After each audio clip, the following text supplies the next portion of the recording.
So the first question was, a patient presented with an ocular image as shown here.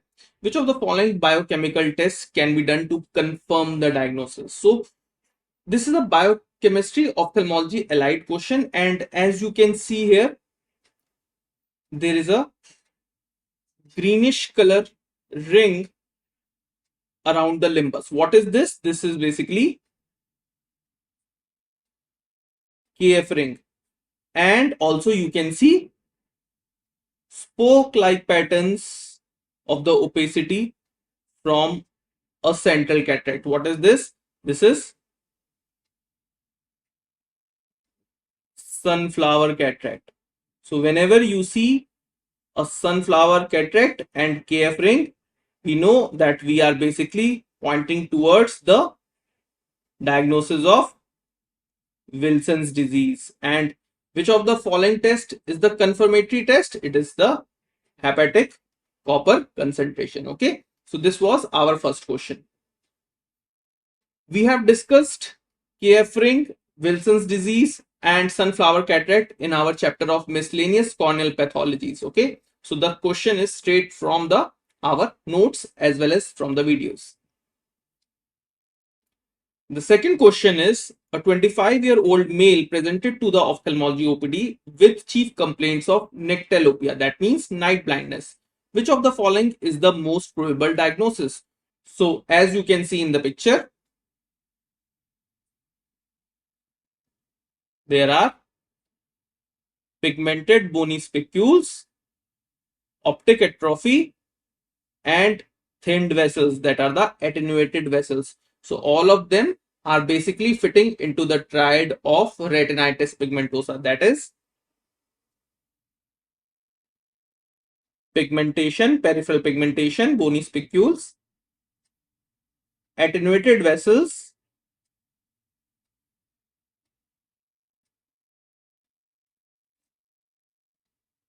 and optic atrophy.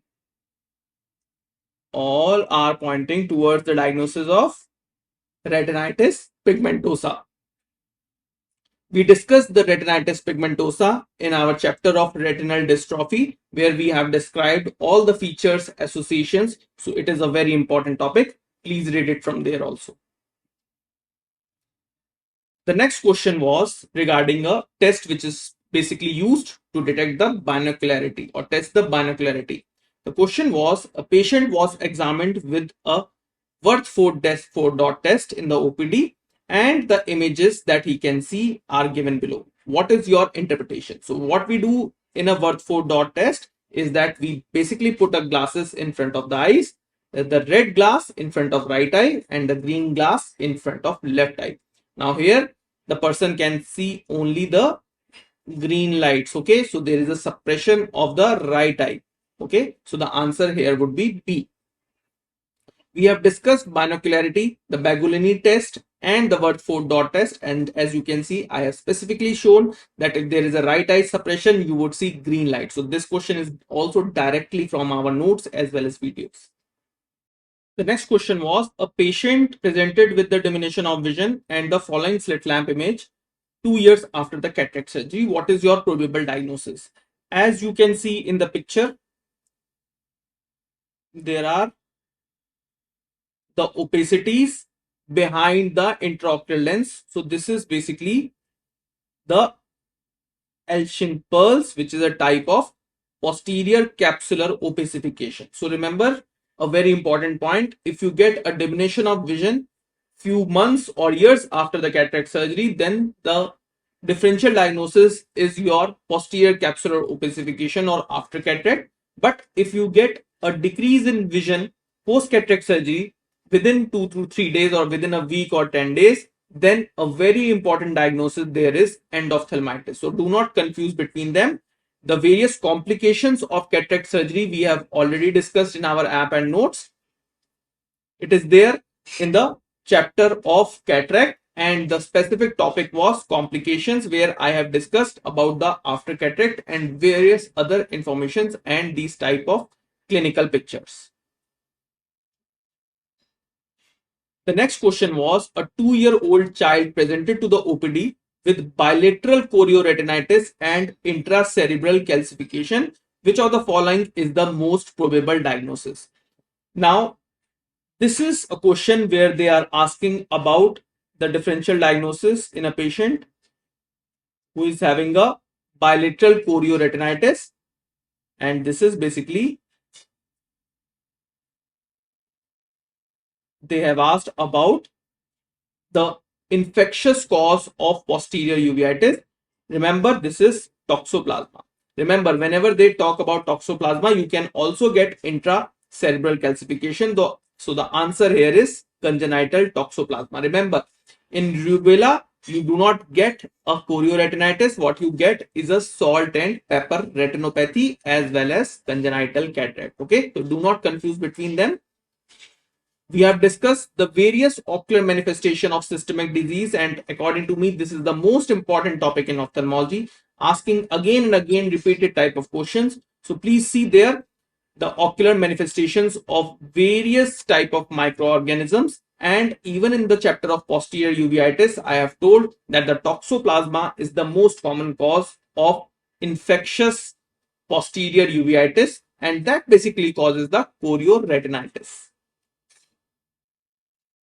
The next question was another image-based question where they have basically put Humphrey visual fields where the blind spot is enlarged. Okay, and they have asked what is the finding here. So this is a enlargement of blind spot which can be seen in various diseases as well as in glaucoma, and it is not a very specific sign for glaucoma, but you can get in early glaucoma. So this is an enlargement of blind spot.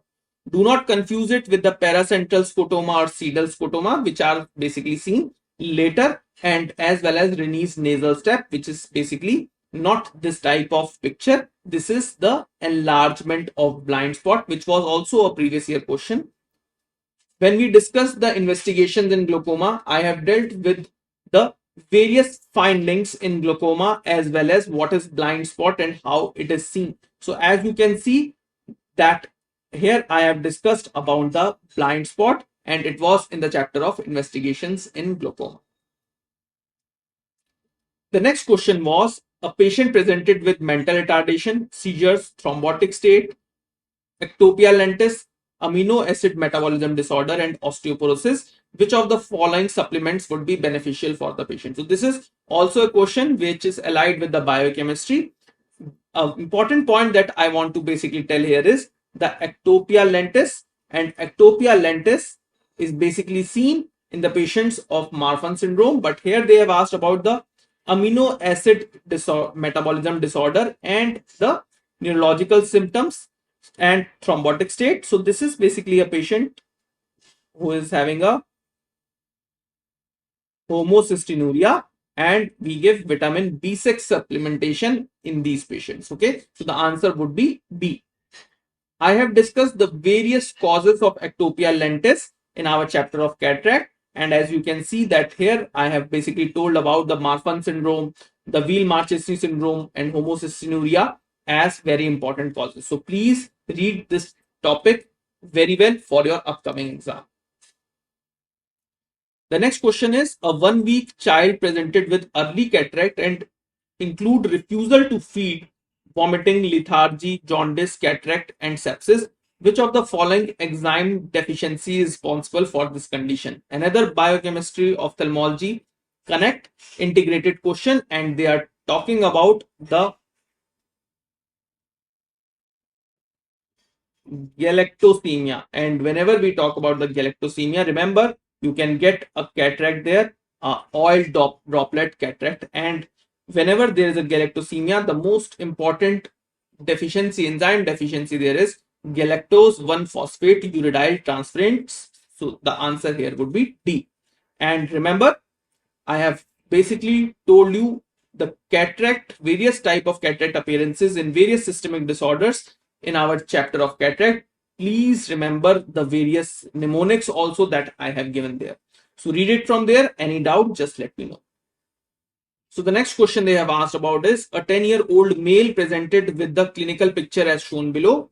What is your probable diagnosis? So here what you can see here is there is a mass around the limbus. Now there is a mass around the limbus, which is an elevated mass, which has some hair follicle protruding out as well. So this is basically your limbal dermoid. Okay, do not confuse it with the pterygium, which is a fleshy outgrowth over the cornea, pingicula, which is a slight elevated non-vascular lesion around the limbus, and Bitot spots, which are the flat lesions which are more foamy in character in the vitamin A deficiency. We have talked about the limbal dermoid and specific features. In our notes, please see the orbital pathology page 8, where we have specifically asked about the various orbital pathologies that you can get in your exam. The next question is a very good question, where they have asked about a condition where the patient is having protruded eyes. So this is what? This is exophthalmos. And whenever we see a bilateral exophthalmos, our diagnosis that comes in our mind is the thyroid eye disease. Remember, a thyroid eye disease, though, is more common in the patients who are having a hyperthyroidism, but it can be there also in the euthyroid or hypothyroid patients. So not seen in 10% patients with hyperthyroidism. This seems to be okay. SPECS score is used. This is the classification for thyroid eye disease. This is also true.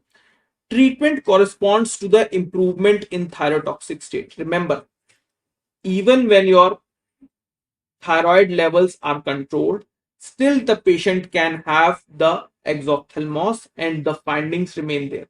It is very slowly that it decreases. It does not correspond to the improvement in the thyroid levels. So the answer here would be C. Visual loss is also seen in some cases. This is also correct. Why? Because there can be exposure keratopathy that can lead to the vision loss, and more probably there can be some optic nerve compression which can cause disc edema and the vision loss. So the answer here would be C. So when we talk about the Graves ophthalmopathy in our chapter of orbital pathologies, what I showed you there is that all the conditions, whether it is a hyperthyroid, hypothyroid or euthyroid status, all of them can have the thyroid eye disease. And even when your thyroid levels or thyroid profile is controlled, that means still the patient can have thyroid ophthalmopathy. So the C is the answer of choice. So friends, these are the various questions which were asked in the session 1 ophthalmology NEET PG 2024 exams. The next we would discuss about the various ophthalmology questions in the session 2. Now we would discuss the questions that were asked in the session 2. In session 2, the number of questions that were asked were less as compared to the session 1. So the first question was, a 26-year-old school teacher presented with the following nodular lesion. He is having mild discomfort and the lesion disappears with the use of drugs. What is the diagnosis and which disease would you like to screen? So some students were of the opinion that because there is a systemic disease involved, so the answer would be scleritis. But no, this is not a scleritis. Why? Because the patient is having only a mild discomfort. In scleritis, there is a deep pain and there are superficial vessels only. But in scleritis, there is a deep vessel. So because of these conditions, the answer here is episcleritis. And whenever you see episcleritis or recurrent episcleritis, you have to basically screen the patient for the various systemic disorders. Okay, so the answer here is episcleritis and rheumatoid arthritis. You can see the various concept of scleritis and episcleritis as I have discussed in my chapter of sclera, and as you can see in the screenshot, I have specifically told you about the various features of episcleritis. The second question was, a 10-year-old child presented with the following clinical image presented to the OPD. What is the clinical finding here? Very easy question. As you can see, there are pits here. So these pits are basically seen in trachoma. So the answer here would be Herbert's pits. Okay, so the Herbert pits are seen in the trachoma. This was also a previous year question where I have basically discussed them when I was discussing about the trachoma. Okay, so here as you can see, I have discussed about the Herbert pits. The next question was a clinical based question where a patient presented with the acute onset of pain for 2 days after going to movie, and the image of the patient is given below. which of the following is the best diagnosis and management? So the patient has gone to movie. So that means the patient has gone to a dark room where there is a dilation of pupil. Here also you can see there is a dilation of pupil and slight congestion, circumciliary congestion.